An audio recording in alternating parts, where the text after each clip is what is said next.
ဓမ္မချစ်ခင်တော်စင်များအားလုံးကိုယ်စိတ်နှဖျားအစဉ်သာဝရချမ်းသာချမ်းသာကြ၍ကောင်းကျိုးချမ်းသာလိုရင်ဆန္ဒမနှဲ့မြတ်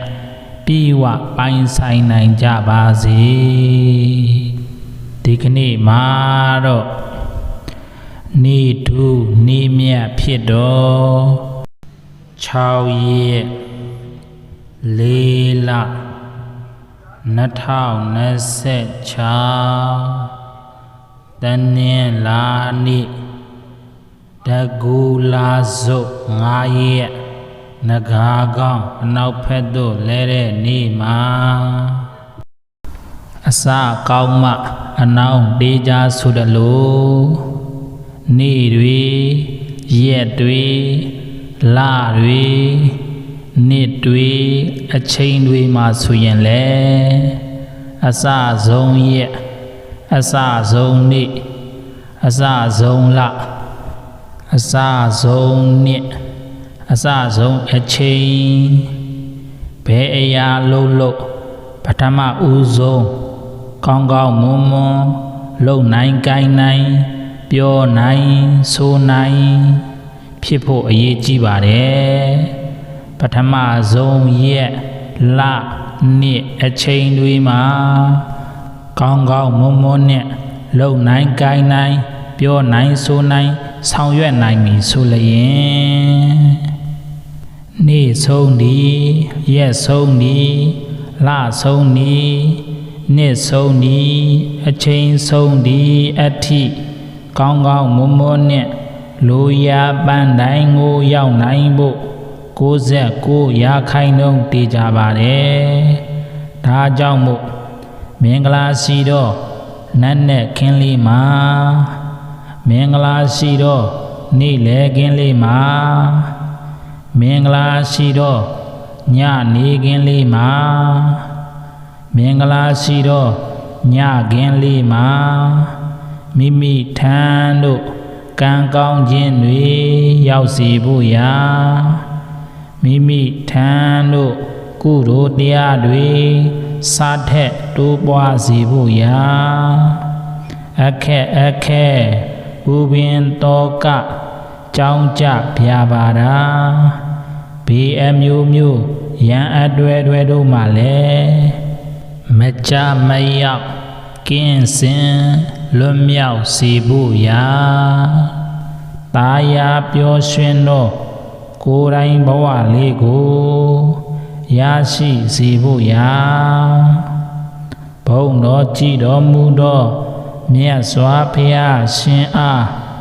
ဂုဏ်တော်ကိုပါဖြင့်ယုံကြည်လေးစားတရားတရားထက်တန်စွာဖြင့်ရွတ်ဖပူဇော်နာယူကြည်ညိုမှတ်သားကြပါကုန်လောအလုံးသောဝိနည်းတတဝများကိုယ်စိတ်နှဖျားကြမ်းမှချမ်းသာကြပြီဘေးရန်အပေါင်းမှလည်းကင်းဝေးနိုင်ကြပါစေကုန်တည်းနမောတတဗုဒ္ဓဝါတောအရဟတောသမ္မာသမ္ဗုဒ္ဓတ္တဣတိပိတောဘဂဝါရဟံသမ္မာသမ္ဗုဒ္ဓောဝိဇ္ဇစရဏတံပန္နောဒုက္ခတောလောကဝိတုအနုတရောပုရိသဓမ္မတာရတိတထာတိဝမနုဿာနံဗုဒ္ဓောဘဂဝါတိအရဟံ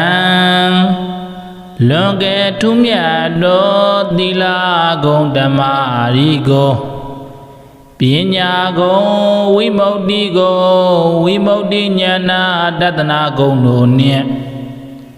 ပြည့်စုံတော်မူသောကြောင့်လူနာပြင်မာတတ္တဝါပေါင်းတို့ဤပူဇော်ထုကို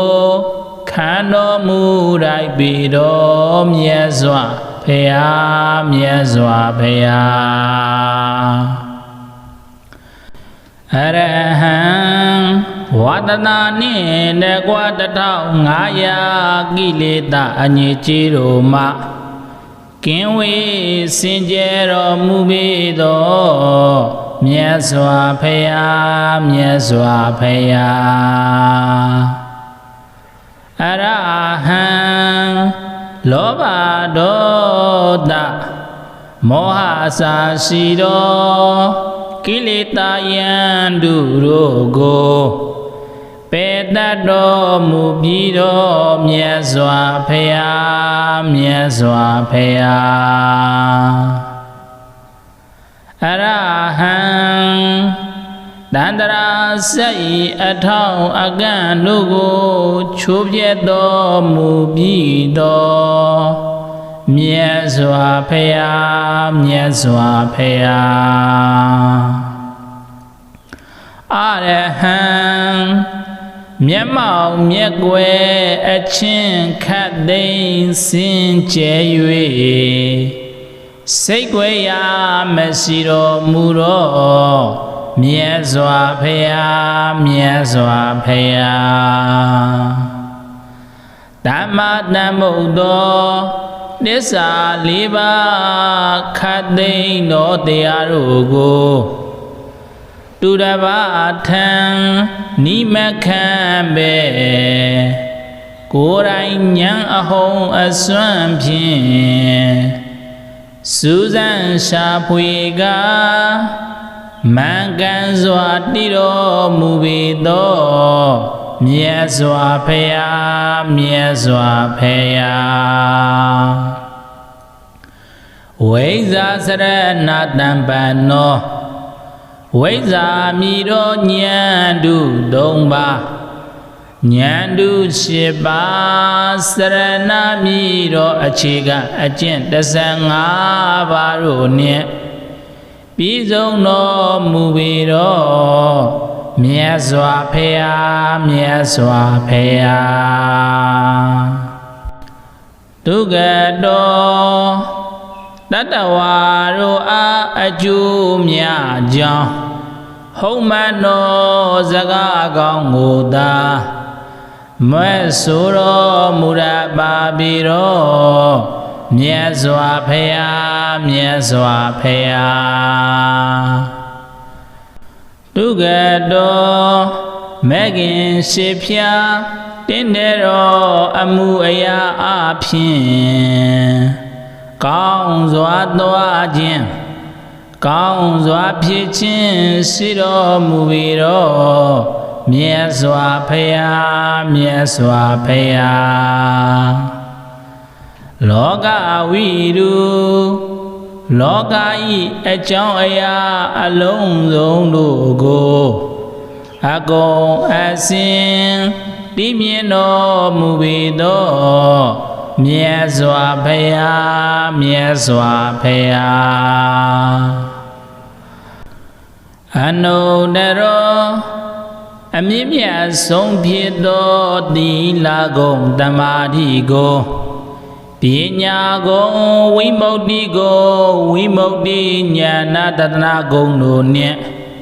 ပြီးဆုံးတော်မူသောကြောင့်လောကရအလုံး၌အမြတ်ဆုံးဖြစ်တော်မူပြီတော်မြတ်စွာဘုရားမြတ်စွာဘုရားပုရိသဓမ္မတာရတိယင်ကြည်လိမ္မာပညာအတ္တိမရှိကြသည်မပြေဝကြသည်၍ဆုံးမပေးလိုက်သောပုဂ္ဂိုလ်တို့အားယင်ကြည်လိမ္မာပညာပြေဝအချိုးကြအောင်ဆုံးမသွန်တင်တော်မူရပါပြီတော်မြတ်စွာဘုရားမြတ်စွာဘုရားအနုတရောပုရိသဓမ္မတာရတိဆုံးမတိုက်တော်ပုဂ္ဂိုလ်တို့အားညွန်ကြားသွန်သင်ပဲ့ပြင်ဆုံးမတော်မူ၍အတုမရှိအမြတ်ဆုံးဖြစ်တော်မူသော မြတ်စွာဘုရားမြတ်စွာဘုရားတထာဒီဝမနုဿာနံချမ်းသာရာကြောင့်လမ်းကောင်းညွန်ပြဆုံးမတော်မူတတ်၍လူနတ်တို့၏ဆရာမြတ်ဖြစ်တော်မူပါပေတော်မြတ်စွာဘုရားမြတ်စွာဘုရားဘုရားတရားအလုံးစုံကိုအကုန်တည်တော်မူပေတော်မြတ်စွာဘုရားမြတ်စွာဘုရားဘဂဝါဘုံတော်အနန္တကံတော်အနန္တဉာဏ်တော်အနန္တတကုတော်အနန္တတို့နှင့်လုံးဝဥဒ္ဒုံပြည့်စုံတော်မူပေတော်မြတ်စွာဘုရားမြတ်စွာဘုရားအရဟံအစရှိတော်ကိုးပါးတော်ဂုဏ်တော်10ပါးတော်ဂုဏ်တော်အနန္တဂုဏ်တော်ကျေးဇူးတော်အပေါင်းတို့နှင့်ပြည့်စုံတော်မူသောတတ်တော်ထင်ရှားတတ်ပြီးညုမြတ်စွာဘုရားကိုဘုရားတပည့်တော်သည်ယောတိမြတ်နိုးလက်ဆုံးမူ၍ရှေခိုးပူဇော်ဖုံးမြော်မှန်လျှော်ကရောပါဤမြတ်စွာဘုရားမြတ်စွာဘုရားမြတ်စွာဘုရားရှင်သည်ကိလေသာတို့ကုန်စင်လျက်လူနာပြင်မာတတ္တဝါတို့ဤဘုဇောထုကိုခံယူတော်မူလိုက်သောကြောင့်အရဟံဂုဏ်တော်နှင့်ပြည့်စုံတော်မူပါပေတည်းဤမန်တော်တစ္ဆာစကားကြောင့်၎င်းအရဟံမြတ်စွာဘုရားအားရှိခိုးကြောရတော်ကြောင့်၎င်းဘုရားတပည့်တော်အားလူနာပြင်မာတတ္တဝါတို့မှနေလိုချစ်ကြည်ကြပါစေတည်းဝမ္မတို့ရံမလို့ကြပါစေနှင့်ဘုရားတပည့်တော်တွင်မကောင်းမှုအကုသိုလ်ကင်းရပါစေတည်းဒါဗိတတတ္တဝါအပေါင်းတို့မှလည်းထိုနိတုဖြစ်ကြပါစေဖေဟာမြတ်စွာဘုရားရှင်သည်အလုံးစုံသောတရားအပေါင်းတို့ကိုမဖောက်မပြန်ကိုယ်တော်တိုင်ထိုးထွင်း၍တည်မြဲတော်မူသောကြောင့်ဓမ္မတန်ဗုဒ္ဓဂုဏ်တော်နှင့်ပြည့်စုံတော်မူပါပေတည်းဤမန်တော်တစ္ဆာစကားကြောင့်၎င်းဓမ္မတန်ဗုဒ္ဓမြတ်စွာဘုရားရှိခိုးကြောရာတော်ကြောင့်၎င်းဘုရားတပည့်တော်သည်ထွင်ဉာဏ်လျင်ဉာဏ်တင်ဉာဏ်ဖြစ်သောဉာဏ်ပညာတို့ထွန်းပြောင်း၍ကျန်တိုင်းအောင်ဆောင်းတိုင်းမြောက်ပါစေတည်းဒါဗိတတ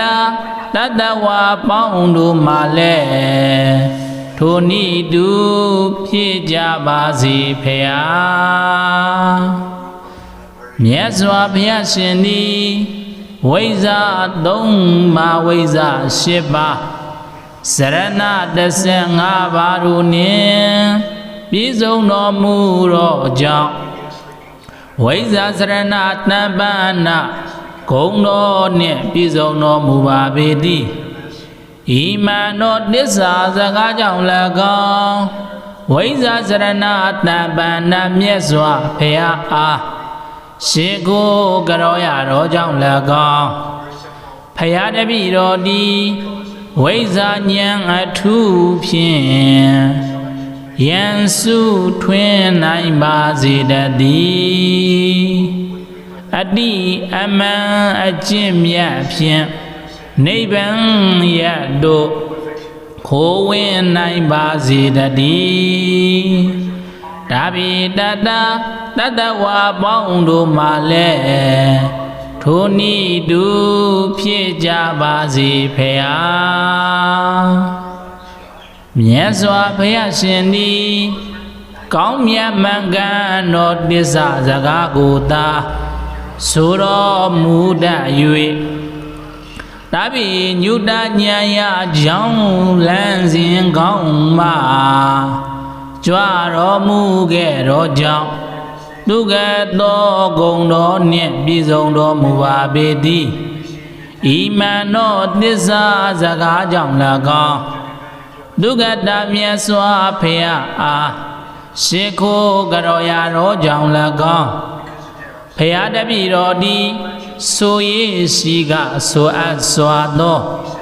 စကားကောင်းလမ်းစဉ်ကောင်းတို့ဖြင့်အောင်နိုင်ရပါစေတည်းလာခြင်းကောင်းသောမြတ်စွာဘုရားဤတကုဣတိပဖြင့်ဘုရားတပည့်တော်ဤတောရလာရဘဝခရီးမင်္ဂန်ဖြောင့်မတ်ပါစေတည်းဒါဘိတတတတဝါပေါင်းတို့မှလည်းထိုနည်းတူဖြစ်ကြပါစေဖေဟာမြတ်စွာဘုရားရှင်သည်တတလောကတင်္ခါရလောကဩကာတလောကဤဟုသောလောကသုံးပါးကိုကုံစင်အောင်တိမြင်တော်ဆရာတဆုဖြစ်တော်မူသောကြောင့်လောကဝိတုဂုဏ်တော်နှင့်ပြည့်စုံတော်မူပါပေသည်ဤမင်္ဂန်သောသစ္စာစကားကြောင့်၎င်းလောကဝိတုမြတ်စွာဘုရားရှိခိုးကြတော်ရတော်ကြောင့်၎င်းဘုရားတပည့်တော်သည်ဆုံးမပဲ့ပြင်းမှုတွင်အစဉ်တည်ပြီးကြံနိုင်အောင်ဆောင်နိုင်မြောက်ခါကောင်းမြတ်မှန်ကန်ပါစေတည်းဒါဘိတတတတဝါပေါင်းတို့မှလည်းထိုနည်းတူဖြစ်ကြပါစေဖေဟာမြတ်စွာဘုရားရှင်သည်မယင်ပါတော့ယောက်ျားမိန်းမတတဝါများကိုယင်ပါအောင်ဆုံးမရာတွင်အတုမရှိတော့ကြောင့်အနုတ္တရပုရိသဓမ္မတာရတိဂုဏ်တော်နှင့်ပြည့်စုံတော်မူပါပေသည်ဤမှန်သောတစ္ဆာစကားကြောင့်၎င်းအနုတ္တရပုရိသဓမ္မတာရတိမြတ်စွာဘုရားအားရှိခိုးကြတော်ရတော်ကြောင့်၎င်းဘုရားတပည့်တော်သည်မတုတော်တို့ဤဘေးလူယံကားတို့ဤဘေးမှအစဉ်ကင်းဝေရပါစေတည်းဘေးအံဟူတဲ့မြတ်မှကင်းဝေရပါစေတည်းဒါဘိတတတတဝါပေါင်းတို့မှလည်းထိုနည်းတူဖြစ်ကြပါစေဖေဟာမြတ်စွာဘုရားရှင်သည်လူနာပြင်းမတတဝါတို့ဤကိုယ်ွယ်အားထားရာအကျိုးစီးပွားပြုရာဆရာသခင်ကျေးဇူးရှင်ဖြစ်သောကြောင့်တထာဒေဝမနုဿာနံဂုဏ်တော်နှင့်ပြည့်စုံတော်မူပါပေသည်ဤမှန်သောတစ္ဆာစကားကြောင့်၎င်းတထာဒေဝမနုဿာနံမြတ်စွာဘုရားအားရှိခိုးရတော်ကြောင့်၎င်းတပည့်တော်သည်ကောင်းကျိုးခတ်သိမ်းပြည့်စုံ၍ကြံတိုင်းအောင်ဆောင်းတိုင်းမြောက်ပါစေတည်းဒါဘိတတတ တတဝါပေါင်းတို့မှာလဲထိုနည်းတူဖြစ်ကြပါစေဖေဟာမြတ်စွာဘုရားရှင်သည်သစ္စာလေးပါးကိုတော်တိုင်တရားဘူးဉာဏ်ဖြင့်သိမြင်၍သူတစ်ပါးတို့ကိုလည်းသိမြင်စေတော်ကြောင့်ဘုဒ္ဓဂုဏ်တော်နှင့်ပြည့်စုံတော်မူပါပေတည်းဤမှန်သောသစ္စာစကားကြောင့်၎င်းဗုဒ္ဓမြတ်စွာဘုရားအားရှိခိုးကြောရတော်ကြောင့်၎င်းဘုရားတပည့်တော်သည်သစ္စာလေးပါးမြတ်တရားဖြင့်နိဗ္ဗာန်သို့ရောက်လန်းနိုင်ပါစေတည်းမကောင်းမှုပဲအမှန်တည်း၍မကောင်းမှုအကုသိုလ်ကင်းရပါစေတည်းသဗ္ဗေတတတတဝါပေါင်းတို့မှာလဲထိုနည်းတူဖြစ်ကြပါစေဖေဟာမြတ်စွာဘုရားရှင်သည်ဘုံတော်အနန္တကံတော်အနန္တဉာဏ်တော်အနန္တတကုတော်အနန္တတို့နှင့်ပြည့်စုံတော်မူသောကြောင့်ဘဂဝါဂုဏ်တော်နှင့်ပြည့်စုံတော်မူပါပေတည်းဤမှန်သောသစ္စာစကားကြောင့်၎င်းဘဂဝါမြတ်စွာဘုရားအားရှိခိုးကြောရတော်ကြောင့်၎င်းတပည့်တော်သည်ဘုံတကိုချီးခြင်းတို့နှင့်ပြည့်စုံရပါစေတည်းဓာပိတတတတဝါပေါင်းတို့မှာလဲထိုနည်းတူဖြစ်ကြပါစေဖေဟာဣတိပိတောဘဂဝါရဟံသမ္မာသမ္ဗုဒ္ဓောဝိဇ္ဇစရဏတံပန္နောဒုက္ခတောလောကဝိတုအနုတရောပုရိသဓမ္မတာရတိတထာဒေဝမနုဿာနံဗုဒ္ဓောဘဂဝါတိအရဟံလွန်ကဲထူးမြတ်သောသီလဂုဏ်ဓမ္မရီကိုပညာဂုဏ်ဝိမု ക്തി ဂုဏ်ဝိမု ക്തി ဉာဏတတနာဂုဏ်တို့နှင့်ပြည့်စုံတော်မူသောကြောင့်လူနာပြင်မာတတဝါပေါင်းတို့ဤပူဇော်ထုကိုခံတော်မူလိုက်ပေတော်မြတ်စွာဘုရားမြတ်စွာဘုရားအရဟံဝါတနာနှင့်တကွာ1500ကိလေသာအညစ်အကြေးတို့မှ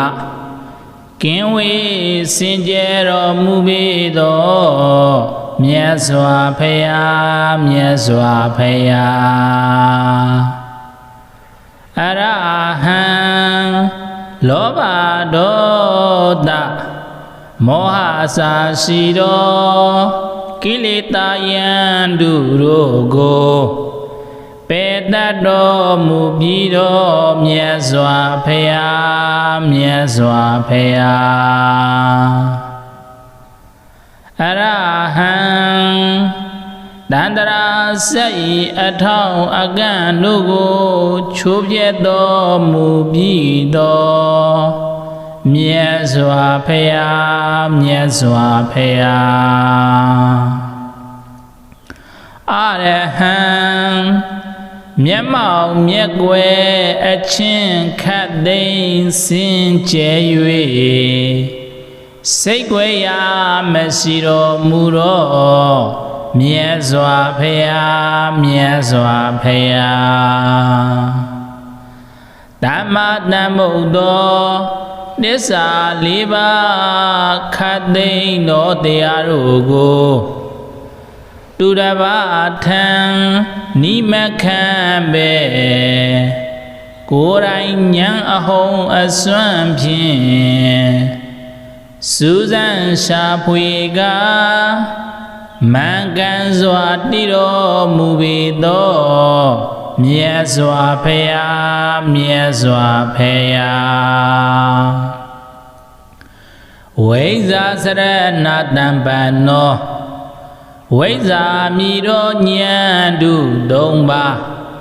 Nyandu Shiba Serena Miro Achiga Ajin Dasanga Barone Bizong no Mubiro Miezwa Peya Miezwa Peya Tugado Tatawaro A Aju Mya Jang Homano Zaga Gonguda Mesuro Murababiro Miezwa Peya Miezwa Peya Tugado Megin Shipya Tindero Amu Aya Apin Kaung Zwa Dwa Jin Kaung Zwa Pichin Siro Mubiro Miezwa Peya Miezwa Peya Loga Wiru Loga I Echong Aya Along Zong Lugo Agong Asin Dimieno Mubido Miezwa Peya Miezwa Peya Anodero Amimya Song Piedo Di Lagong Damadi Go Pinya Go Wimodi Go Wimodi Nyana Tatana Gong No Nye Bizong No Muro Jang Logara Along Nai Amya Song Piedo Mubiro Miezwa Peya Miezwa Peya Purita Dhammatarati Yinchi Leima Pinya Adi Masi Jadi Mabiwa Jadi Yue Soma Piraido Pogoro A Yinchi Leima Pinya Biwa Achuja A Soma Dondino Murababiro Miezwa Peya Miezwa Peya Anodaro Purita Dhammatarati Soma Daido Pogoro A Nyunja Dundin Bebin Soma Muyue Adumasi Amya Song Piedo Muro Miezwa Peya Miezwa Peya Tata Dewa Manoddanam Chanda Ya Jong Langong Nyum Bia Soma Ro Muda Yue Lunadoi Sea Mya Piedo Mubabido Miezwa Peya Miezwa Peya Bodho Daya Along Zongo Agong Dido Mubiro Miezwa Peya Miezwa Peya Bhagawa Bondo Ananda Kando Ananda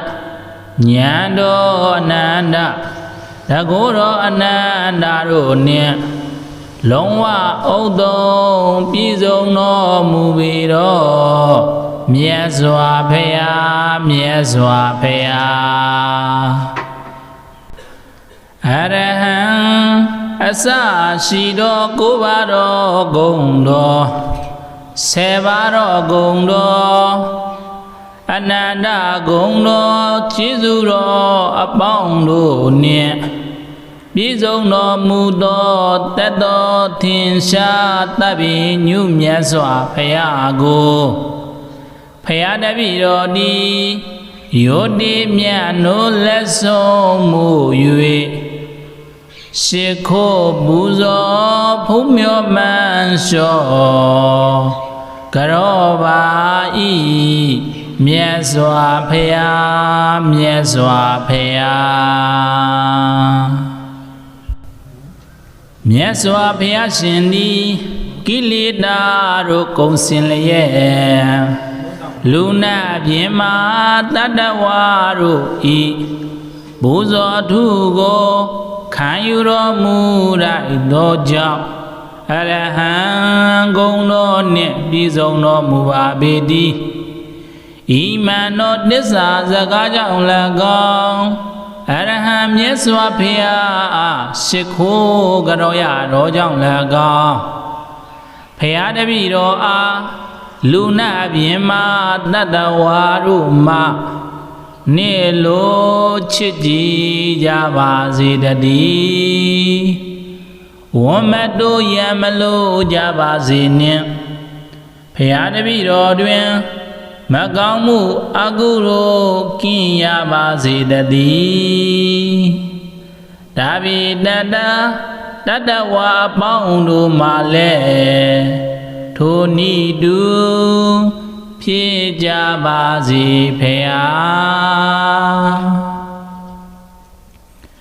မြတ်စွာဘုရားရှင်သည်အလုံးစုံသောတရားအပေါင်းတို့ကိုမဖောက်မပြန်ကိုယ်တော်တိုင်ထိုးထွင်း၍တည်မြဲတော်မူသောကြောင့်ဓမ္မတန်ဗုဒ္ဓဂုဏ်တော်နှင့်ပြည့်စုံတော်မူပါပေတည်းဤမန်တော်သစ္စာစကားကြောင့်၎င်းဓမ္မတန်ဗုဒ္ဓမြတ်စွာဘုရားရှိခိုးကြောရတော်ကြောင့်၎င်းဘုရားတပည့်တော်သည်ထွင်ဉာဏ်လျင်ဉာဏ်တင်ဉာဏ်ဖြစ်သောဉာဏ်ပညာတို့ထွန်းပြောင်း၍ကျန်တိုင်းအောင်ဆောင်းတိုင်းမြောက်ပါစေတည်းဒါဗိတတတတ္တဝါပေါင်းတို့မှလည်းထိုနိတုဖြစ်ကြပါစေဖေဟာမြတ်စွာဘုရားရှင်သည်ဝိဇ္ဇာသုံးပါးဝိဇ္ဇာ၈ပါးစရဏ15ပါးတို့နှင့်ပြည့်စုံတော်မူသောကြောင့်ဝိဇ္ဇာစရဏတပ္ပနာဂုဏ်တော်နှင့်ပြည့်စုံတော်မူပါပေတည်းဤမန်တော်သစ္စာစကားကြောင့်၎င်းဝိဇ္ဇာစရဏတပ္ပနာမြတ်စွာဘုရားအားရှိခိုးကြောရတော်ကြောင့်၎င်းဘုရားတပည့်တော်သည်ဝိဇ္ဇာဉာဏ်အထူးဖြင့်ယံစုထွင်းနိုင်ပါစေတည်းအတိအမှန်အကျင့်မြတ်ဖြင့်နိဗ္ဗာန်ရတို့ခိုးဝင်နိုင်ပါစေတည်းဒါဗိတတ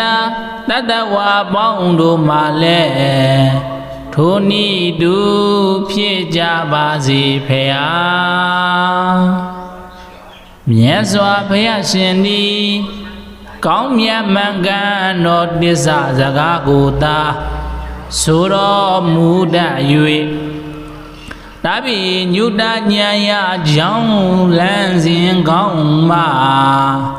ကြွတော်မူခဲ့သောကြောင့်သူကသောဂုဏ်တော်နှင့်ပြည့်စုံတော်မူပါပေတည်းဤမန်တော်သစ္စာစကားကြောင့်၎င်းဒုက္ခတမြတ်စွာဘုရားအား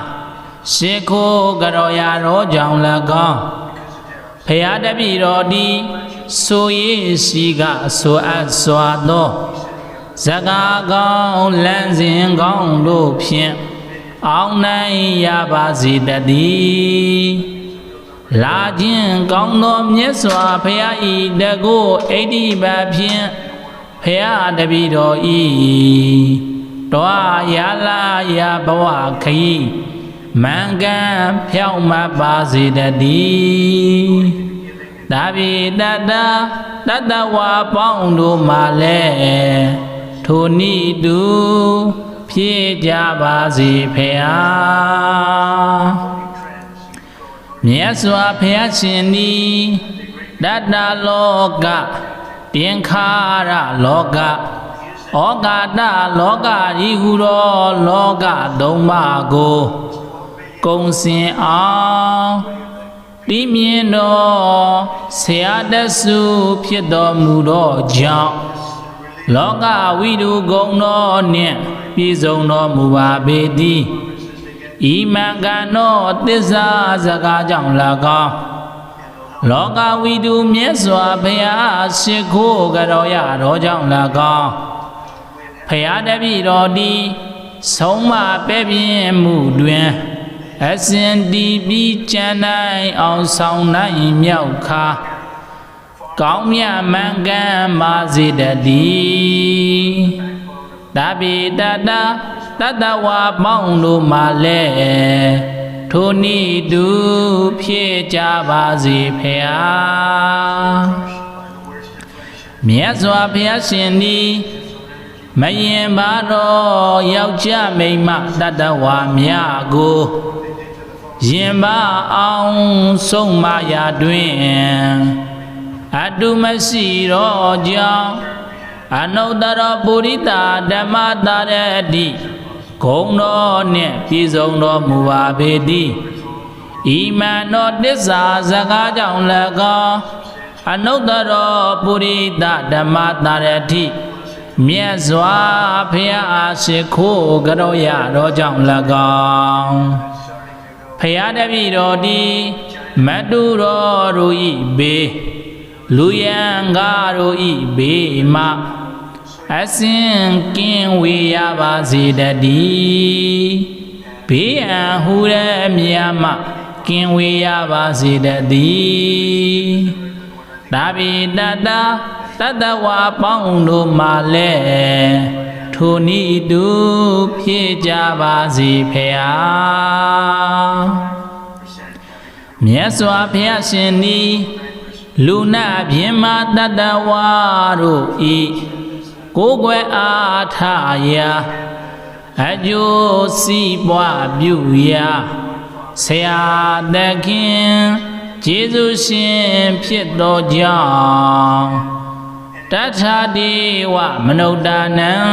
ဂုံတော်နှင့်ပြည့်စုံတော်မူပါပေသည်ဤမံတော်တစ္ဆာစကားကြောင့်၎င်းတထာတိဝမနုဿာနံမြတ်စွာဘုရားအားရှိခိုးရတော်ကြောင့်၎င်းတပည့်တော်သည်ကောင်းကျိုးခတ်သိမ်းပြီးစုံ၍ကြံနိုင်အောင်ဆောင်းတိုင်းမြောက်ပါစေတည်းတပိတတတတဝါပေါင်းတို့မှာလဲထိုနည်းတူဖြစ်ကြပါစေဖေဟာမြတ်စွာဘုရားရှင်သည်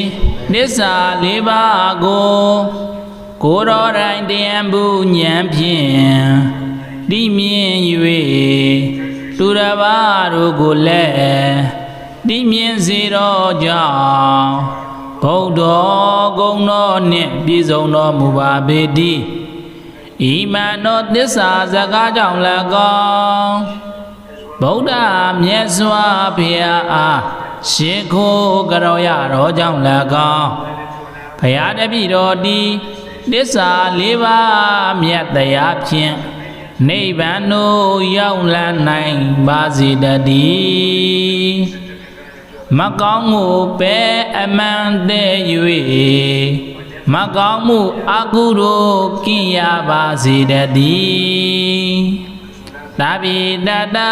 တတဝါပေါင်းတို့မှာလဲထိုနည်းတူဖြစ်ကြပါစေဖေဟာမြတ်စွာဘုရားရှင်သည်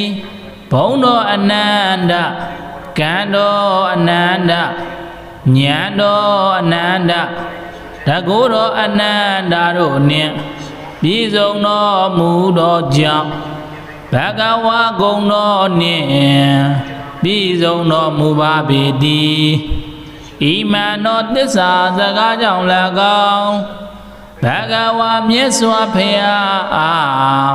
Shikho Garoya Rojang lagong Dabi Rodi Bongnago Chi Jen Lunya Bizong Yabasi Dadi Dabi Dada Nadawa Bondo Male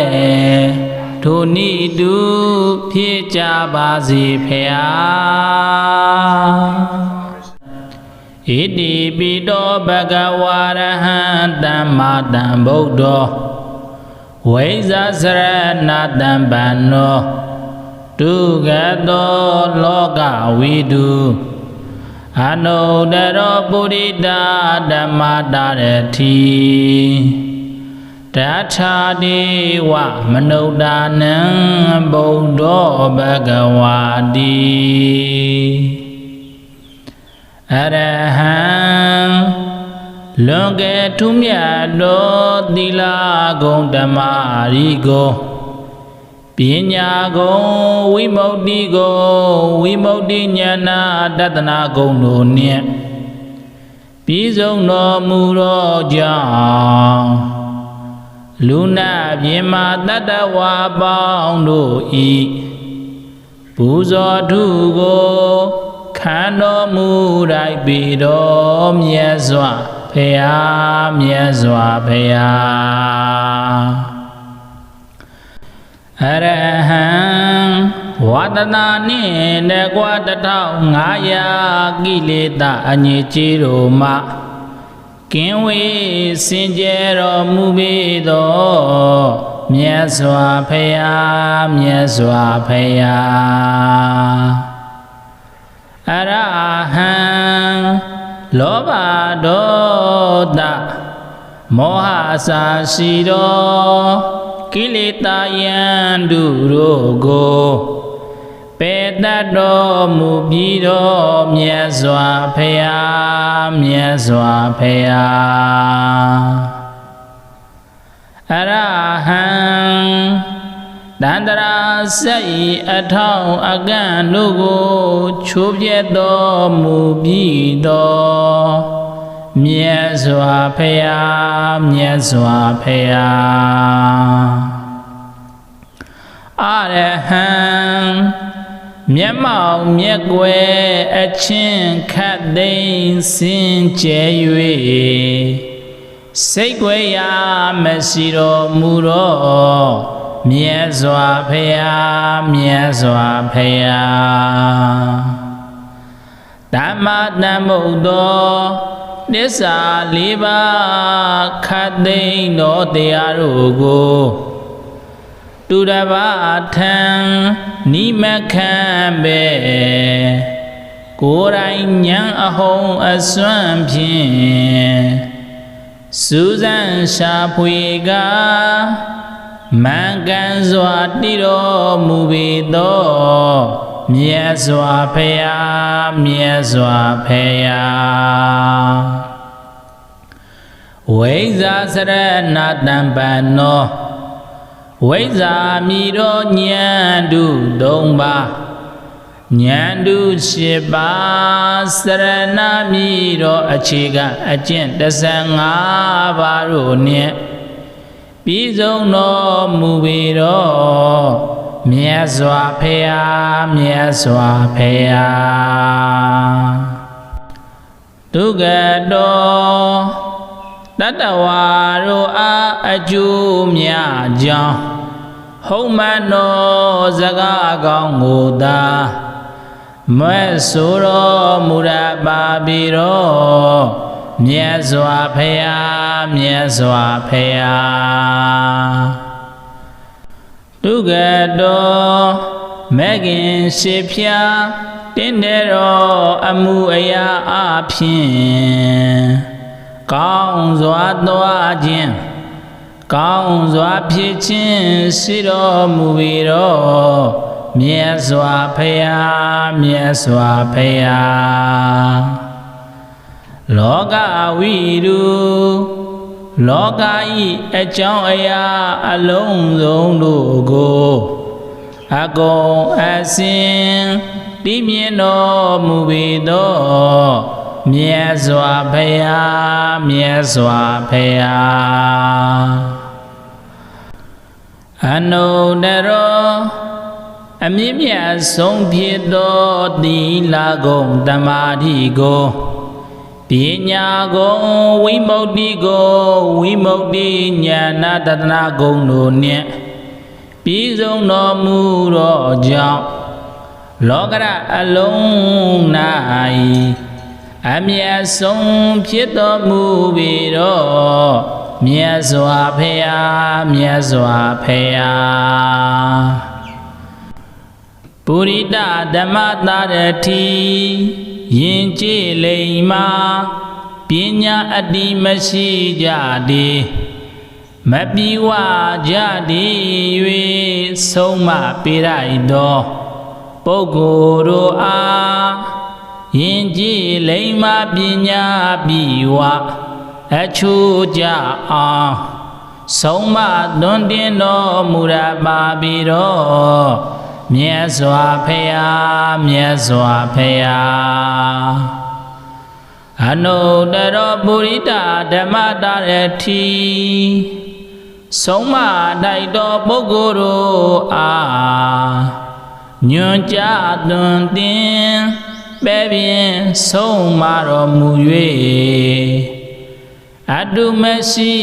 အမြတ်ဆုံးဖြစ်တော်မူသောမြတ်စွာဘုရားမြတ်စွာဘုရားတထာဒီဝမနုဿာနံချမ်းသာရာကြောင့်လမ်းကောင်းညွန်ပြဆုံးမတော်မူတတ်၍လူနတ်တို့၏ဆရာမြတ်ဖြစ်တော်မူပါပေတော့မြတ်စွာဘုရားမြတ်စွာဘုရားဘုရားတရားအလုံးစုံကိုအကုန်တည်တော်မူပေတော့မြတ်စွာဘုရားမြတ်စွာဘုရားဘဂဝါဘုံတော်အနန္တကံတော်အနန္တဉာဏ်တော်အနန္တတကုတော်အနန္တတို့နှင့်လုံးဝဥဒုံပြည့်စုံတော်မူပေတော့မြတ်စွာဘုရားမြတ်စွာဘုရားအရဟံအစရှိတော်ကိုးပါးတော်ဂုဏ်တော်10ပါးတော်ဂုဏ်တော်အနန္တဂုဏ်တော်ကျေးဇူးတော်အပေါင်းတို့နှင့်ပြည့်စုံတော်မူသောတတ်တော်ထင်ရှားသဗ္ဗညုမြတ်စွာဘုရားကိုဘုရားတပည့်တော်ဒီယောတိမြတ်နိုးလက်ဆုံးမူ၍ရှေခိုးပူဇော်ဖုံးမြော်မှန်လျှော်ကရောပါဤမြတ်စွာဘုရားမြတ်စွာဘုရားမြတ်စွာဘုရားရှင်သည်ကိလေသာတို့ကုန်စင်လျက်လူနာပြင်မာတတ္တဝါတို့ဤပူဇော်ထုကိုခံယူတော်မူလိုက်သောကြောင့်အရဟံဂုဏ်တော်နှင့်ပြည့်စုံတော်မူပါပေတည်းဤမှန်သောသစ္စာစကားကြောင့်၎င်းအရဟံမြတ်စွာဘုရားအားရှိခိုးကြောရတော်ကြောင့်၎င်းဘုရားတပည့်တော်အားလူနာပြင်မာတတ္တဝါတို့မှနေလိုချစ်ကြည်ကြပါစေတည်းဝမ်းမတို့ရမလို့ကြပါစေနှင့်ဘုရားတပည့်တော်တွင်မကောင်းမှုအကုသိုလ်ကင်းရပါစေတည်းဒါဗိတတတ္တဝါအပေါင်းတို့မှလည်းထိုနိတုဖြစ်ကြပါစေဖေဟာမြတ်စွာဘုရားရှင်သည် အလုံးစုံသောတရားအပေါင်းတို့ကိုမဖောက်မပြန်ကိုယ်တော်တိုင်ထိုးထွင်း၍တည်မြဲတော်မူသောကြောင့်ဓမ္မတန်ဗုဒ္ဓဂုဏ်တော်နှင့်ပြည့်စုံတော်မူပါပေတည်းဤမှန်သောသစ္စာစကားကြောင့်၎င်းဓမ္မတန်ဗုဒ္ဓမြတ်စွာဘုရားရှိခိုးကတော်ရာတော်ကြောင့်၎င်းဖရာတပည့်တော်သည်ထွင်ဉာဏ်လျင်ဉာဏ်တင်ဉာဏ်ဖြစ်သောဉာဏ်ပညာတို့ထွန်းပြောင်း၍ကျန်တိုင်းအောင်ဆောင်းတိုင်းမြောက်ပါစေတည်းဒါဗိတတတတဝါပေါင်းတို့မှလည်းထိုနည်းတူဖြစ်ကြပါစေဖေဟာမြတ်စွာဘုရားရှင်သည်ဝိဇ္ဇာသုံးပါးဝိဇ္ဇာ၈ပါးစရဏ15ပါးတို့နှင့်ပြည့်စုံတော်မူသောကြောင့်ဝိဇ္ဇာစရဏတပ္ပနာဂုဏ်တော်နှင့်ပြည့်စုံတော်မူပါပေတည်းဤမှန်သောသစ္စာစကားကြောင့်၎င်းဝိဇ္ဇာစရဏတပ္ပနာမြတ်စွာဘုရားအားရှိခိုးကတော်ရတော်ကြောင့်၎င်းဖရာတပည့်တော်သည်ဝိဇ္ဇာဉာဏ်အထူးဖြင့်ယံစုထွင်နိုင်ပါစေတည်းအတိအမှန်အကျင့်မြတ်ဖြင့်နိဗ္ဗာန်ရတို့ခိုးဝင်နိုင်ပါစေတည်းဒါဗိတတတတဝါပေါင်းတို့မှလည်းထိုနည်းတူဖြစ်ကြပါစေဖေဟာမြတ်စွာဘုရားရှင်သည်ကောင်းမြတ်မှန်ကန်သောသစ္စာစကားကိုသာဆိုတော်မူတတ်၍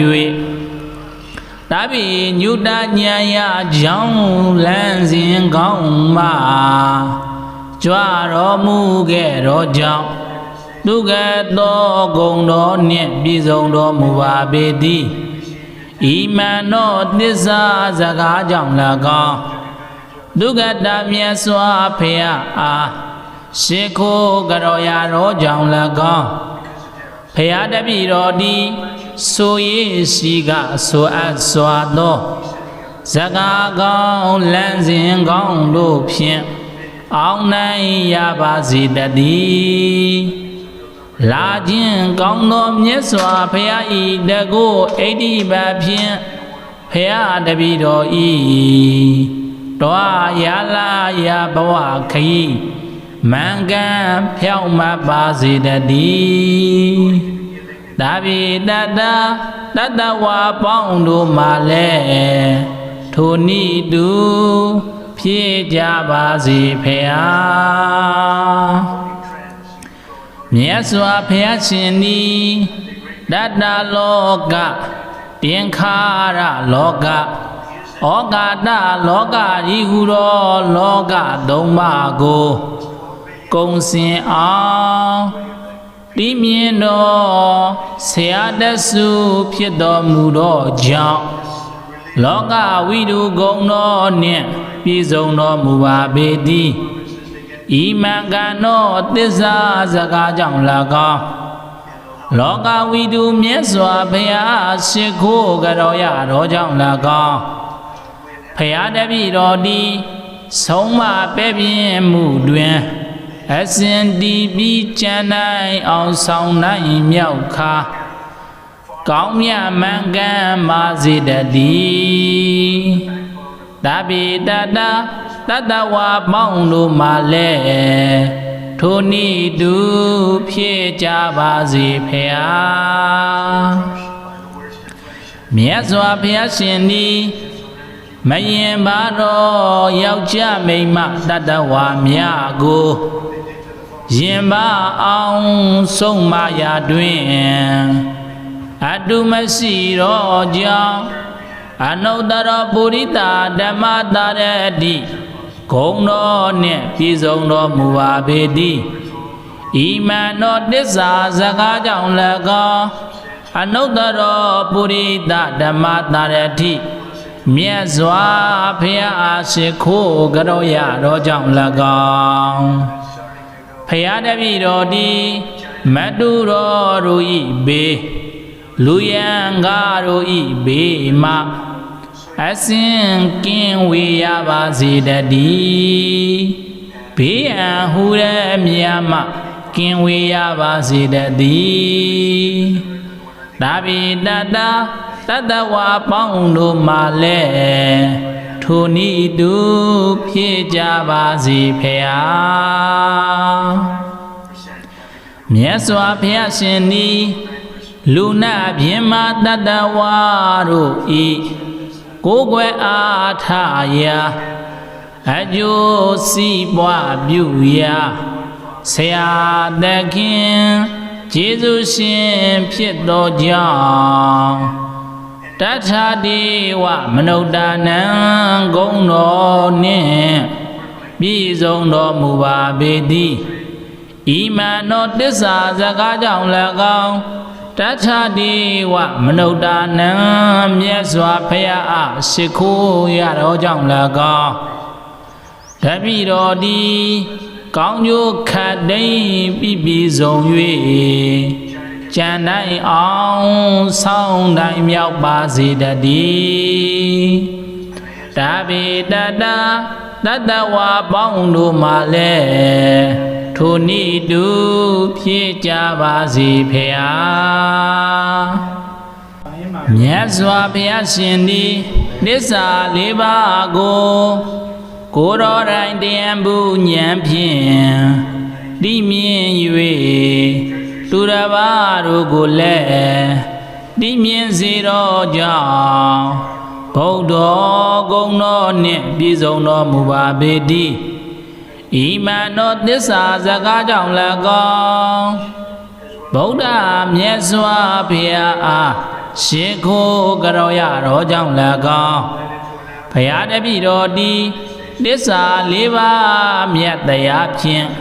နိဗ္ဗာန်သို့ရောက်လန်းနိုင်ပါစေတည်းမကောင်းမှုပဲအမှန်သေး၍မကောင်းမှုအကုသိုလ်ကင်းရပါစေတည်းသာဘိတတတတဝါပေါင်းတို့မှလည်းထိုနည်းတူဖြစ်ကြပါစေဖေဟာမြတ်စွာဘုရားရှင်သည်ဘုံတော်အနန္တကံတော်အနန္တဉာဏ်တော်အနန္တတကုတော်အနန္တတို့နှင့်ပြည့်စုံတော်မူသောကြောင့်ဘဂဝါဂုဏ်တော်နှင့်ပြည့်စုံတော်မူပါပေတည်းဤမှန်သောသစ္စာစကားကြောင့်၎င်းဘဂဝါမြတ်စွာဘုရားအားရှိခိုးကြောရတော်ကြောင့်၎င်းတပည့်တော်သည်ဘုံတကိုချီးခြင်းတို့နှင့်ပြည့်စုံရပါစေတည်းဒါဘိတတတတဝါပေါင်းတို့မှလည်းထိုနည်းတူဖြစ်ကြပါစေဖေဟာဣတိပိတောဘဂဝါရဟံသမ္မာသမ္ဗုဒ္ဓောဝိဇ္ဇစရဏတံပန္နောဒုက္ခတောလောကဝိတုအနုတ္တရောပုရိသဓမ္မတာရတိတထာတိဝမနုဿာနံဗုဒ္ဓောဘဂဝါတိအရဟံလွန်ကဲထူးမြတ်သောသီလဂုဏ်ဓမ္မရီကိုပညာဂုဏ်ဝိမု ക്തി ဂုဏ်ဝိမု ക്തി ဉာဏတတနာဂုဏ်တို့နှင့်ပြည့်စုံတော်မူသောကြောင့်လူနာပြင်မာတတဝါပေါင်းတို့ဤပူဇော်ထုကိုခံတော်မူလိုက်ပေတော်မြတ်စွာဘ ဖေယမြတ်စွာဖေယအရဟံဝါဒနာနှင့်တကွာ1500ကိလေသာအညစ်အကြေးတို့မှကင်းဝေးစင်ကြယ်တော်မူပေသောမြတ်စွာဖေယမြတ်စွာဖေယအရဟံလောဘဒေါသမောဟအစာရှိသောကိလေသာယံတို့ကိုပေတတ်တော်မူပြီးတော့မြတ်စွာဘုရားမြတ်စွာဘုရားအရဟံတန္တရာစိတ်အထောက်အကန့်တို့ကိုချိုးပြတ်တော်မူပြီးတော့မြတ်စွာဘုရားမြတ်စွာဘုရားအရဟံမျက်မှောက်မျက်ကွယ်အချင်းခတ်သိမ်းစင်ကြယ်၍စိတ်ွယ်ရာမရှိတော်မူတော့မြတ်စွာဘုရားမြတ်စွာဘုရားဓမ္မတန်ဖို့သောသစ္စာ၄ပါးခတ်သိမ်းသောတရားတို့ကိုသူတစ်ပါးထံနိမခံပဲကိုယ်တိုင်ဉာဏ်အဟုံးအစွမ်းဖြင့်စူးစမ်းရှာဖွေကမှန်ကန်စွာတည်တော်မူပေသောမြတ်စွာဘုရားမြတ်စွာဘုရားဝိဇ္ဇာစရဏတံပန္နောဝိဇ္ဇာမိတော်ဉာဏ်တု3ပါးဉာဏ်တု7ပါးစရဏမိတော်အခြေခံအကျင့်15ပါးတို့နှင့်ပြီးဆုံးတော်မူပေတော်မြတ်စွာဘုရားမြတ်စွာဘုရားဒုက္ခတော်တတဝါတို့အားအကျိုးများကြောင်းဟုတ်မှန်သောစကားကောင်းကိုသာမွဲ့ဆိုတော်မူရပါပြီတော်မြတ်စွာဘုရားမြတ်စွာဘုရားဒုက္ခတော်မဂ္ဂင်ရှိဖြာတင်းတဲ့တော်အမှုအရာအဖြစ်ကောင်းစွာသွားခြင်းကောင်းစွာဖြစ်ခြင်းရှိတော်မူပြီးတော့မြတ်စွာဘုရားမြတ်စွာဘုရားလောကဝိတုလောကဤအကြောင်းအရာအလုံးစုံတို့ကိုအကုန်အစင်တည်မြင်တော်မူပြီးတော့မြတ်စွာဘုရားမြတ်စွာဘုရားအနုတ္တရောအမြင့်မြတ်ဆုံးဖြစ်သောသီလဂုဏ်သမာဓိကိုပညာဂုဏ်ဝိမု ക്തി ကိုဝိမု ക്തി ဉာဏတတနာဂုဏ်တို့နှင့်ပြီးဆုံးတော်မူသောကြောင့်လောကရအလုံး၌အမြတ်ဆုံးဖြစ်တော်မူပြီတော့မြတ်စွာဘုရားမြတ်စွာဘုရားပုရိသဓမ္မတာရတိယင်ကြည်လိမ္မာပညာအတ္တိမရှိကြသည်မပြေဝကြသည်၍ဆုံးမပေးလိုက်သောပုဂ္ဂိုလ်တို့အားယင်ကြည်လိမ္မာပညာပြေဝအချိုးကြအောင်ဆုံးမသွန်တင်တော်မူရပါပြီတော့မြတ်စွာဘုရားမြတ်စွာဘုရားအနုတ္တရပုရိသဓမ္မတာရတိဆုံးမတိုက်တော်ပုဂ္ဂိုလ်တို့အားညွန်ကြားသွန်သင်ပဲ့ပြင်ဆုံးမတော်မူ၍ အတုမရှိအမျက်ဆုံးဖြစ်တော်မူသောမြတ်စွာဘုရားမြတ်စွာဘုရားတထာဒီဝမနုဿာနံချမ်းသာရာကြောင့်လမ်းကောင်းညွန်ပြဆုံးမတော်မူတတ်၍လူနတ်တို့၏ဆရာမြတ်ဖြစ်တော်မူပါပေတော်မြတ်စွာဘုရားမြတ်စွာဘုရားဘုရားတရားအလုံးစုံကိုအကုန်တည်တော်မူပေတော်မြတ်စွာဘုရားမြတ်စွာဘုရားဘဂဝါဘုံတော်အနန္တကံတော်အနန္တဉာဏ်တော်အနန္တတကုတော်အနန္တတို့နှင့်လုံးဝဥဒ္ဒုံပြည့်စုံတော်မူပေတော်မြတ်စွာဘုရားမြတ်စွာဘုရားအရဟံအစရှိတော်ကိုးပါတော်ဂုဏ်တော်10ပါးတော်ဂုဏ်တော်အနန္တဂုဏ်တော်ကျေးဇူးတော်အပေါင်းတို့နှင့်ပြည့်စုံတော်မူသောတတ်တော်ထင်ရှားသဗ္ဗညုမြတ်စွာဘုရားကိုဘုရားတပည့်တော်သည်ယောတိမြတ်နိုးလက်ဆုံးမှု၍ရှိခိုးပူဇော်ဖုံးမြော်မှန်လျှော့ကရောပါဤမြတ်စွာဘုရားမြတ်စွာဘုရားမြတ်စွာဘုရားရှင်သည်ကိလေသာတို့ကုန်စင်လျက်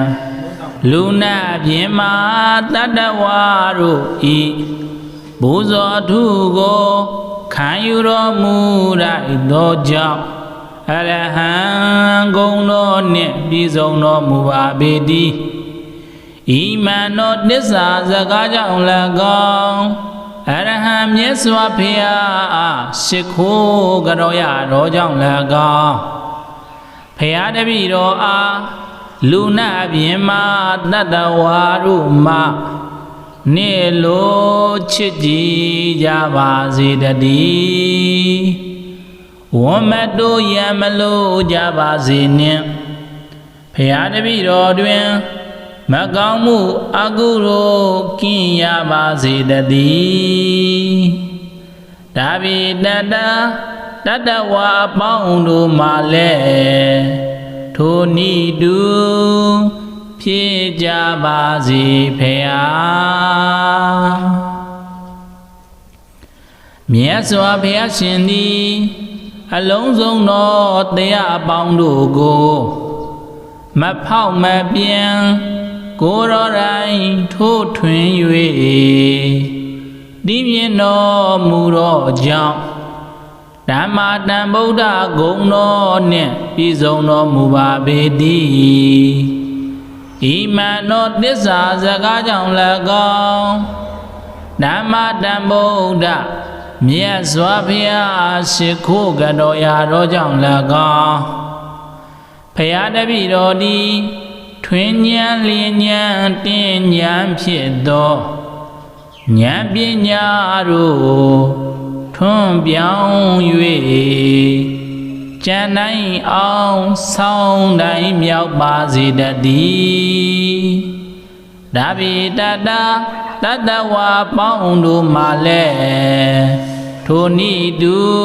ဖြစ်ကြပါစေဖေဟာမြတ်စွာဘုရားရှင်သည်ဝိဇ္ဇာ3ပါးဝိဇ္ဇာ8ပါးစရဏ15ပါးတို့နှင့်ပြည့်စုံတော်မူသောကြောင့်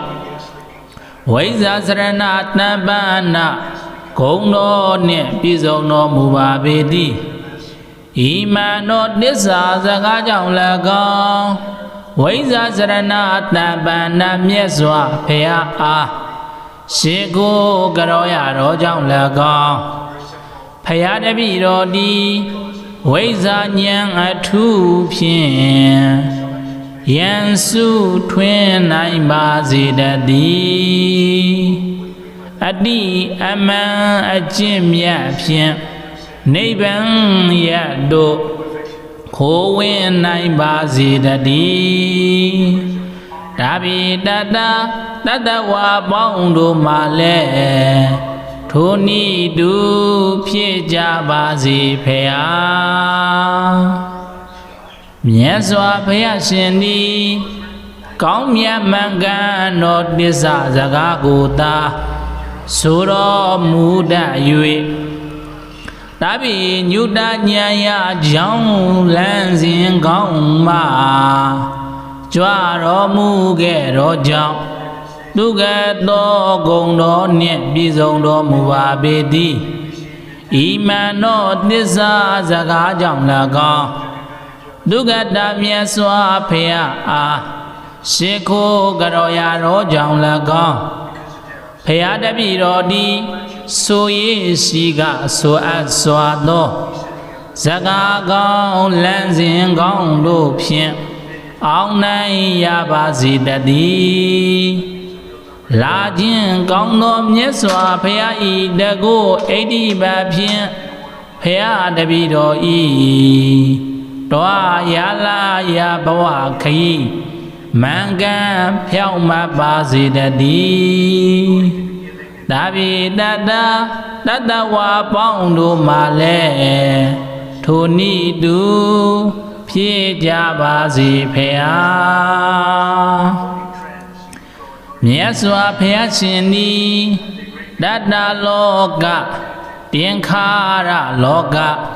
ဩကာတလောကဤဟုသောလောကသုံးပါးကိုကုံစင်အောင်တိမြင်တော်ဆရာတဆုဖြစ်တော်မူသောကြောင့်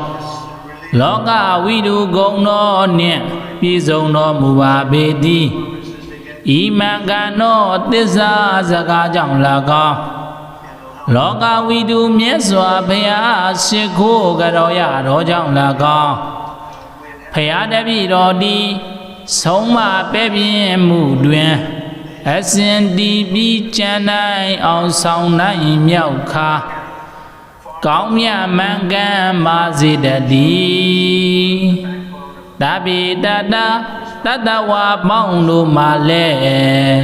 ထိုနည်းတူဖြစ်ကြပါစေဖေဟာမြတ်စွာဘုရားရှင်သည်မယင်ပါတော့ယောက်ျားမိန်းမတတဝါများကိုရင်ပါအောင်ဆုံးမရာတွင်အတုမရှိတော့ကြောင့်အနုတ္တရပုရိသဓမ္မတာရတိဂုဏ်တော်နှင့်ပြည့်စုံတော်မူပါပေသည်ဤမှန်သောတစ္ဆာစကားကြောင့်၎င်းအနုတ္တရပုရိသဓမ္မတာရတိမြတ်စွာဘုရားရှိခိုးကြော်ရတော်ကြောင့်၎င်းဘုရားတပည့်တော်သည်မတုတော်တို့ဤဘေးလူယံကားတို့ဤဘေးမှအစဉ်ကင်းဝေရပါစေတည်းဘေးအံဟူတဲ့မြတ်မှကင်းဝေရပါစေတည်းဒါဘိတတတတဝါပေါင်းတို့မှလည်းထိုနည်းတူဖြစ်ကြပါစေဖေဟာမြတ်စွာဘုရားရှင်သည်လူနာပြင်းမတတဝါတို့ဤကိုယ်ွယ်အားထားရာအကျိုးစီးပွားပြုရာဆရာသခင်ကျေးဇူးရှင်ဖြစ်သောကြောင့်တထာဒေဝမနုဿာနံဂုဏ်တော်နှင့်ပြည့်စုံတော်မူပါပေသည်ဤမှန်သောတစ္ဆာစကားကြောင့်၎င်းတထာဒေဝမနုဿာနံမြတ်စွာဘုရားအားရှိခိုးရတော်ကြောင့်၎င်းတပည့်တော်သည်ကောင်းကျိုးခတ်သိမ်းပြည့်စုံ၍ ကြံတိုင်းအောင်ဆောင်းတိုင်းမြောက်ပါစေတည်းဒါဗေတတတတဝါပေါင်းတို့မှလည်းထိုနည်းတူဖြစ်ကြပါစေဖေဟာမြတ်စွာဘုရားရှင်သည်သစ္စာလေးပါးကိုတော်တိုင်တရားဘူးဉာဏ်ဖြင့်သိမြင်၍သူတစ်ပါးတို့ကိုလည်းသိမြင်စေတော်ကြောင့်ဘုဒ္ဓဂုဏ်တော်နှင့်ပြည့်စုံတော်မူပါပေတည်းဤမှန်သောသစ္စာစကားကြောင့်၎င်းဗုဒ္ဓမြတ်စွာဘုရားအားရှိခိုးကြော်ရတော်ကြောင့်၎င်းဘုရားတပည့်တော်သည်သစ္စာလေးပါးမြတ်တရားဖြင့်နိဗ္ဗာန်သို့ရောက်လန်းနိုင်ပါစေတည်းမကောင်းမှုပဲအမှန်တည်း၍မကောင်းမှုအကုသိုလ်ကင်းရပါစေတည်းသာဘိတတတတဝါပေါင်းတို့မှလည်းထိုနည်းတူဖြစ်ကြပါစေဖေဟာမြတ်စွာဘုရားရှင်သည်ဘုန်းတော်အနန္တကံတော်အနန္တဉာဏ်တော်အနန္တတကုတော်အနန္တတို့နှင့်ပြည့်စုံတော်မူသောကြောင့်ဘဂဝါဂုဏ်တော်နှင့်ပြည့်စုံတော်မူပါပေတည်းဤမှန်သောသစ္စာစကားကြောင့်၎င်းဘဂဝါမြတ်စွာဘုရားအားရှိခိုးကြော်ရတော်ကြောင့်၎င်းတပည့်တော်သည်ဘုံတကိုချီးခြင်းတို့နှင့်ပြည့်စုံရပါစေတည်းဒါဗိတတ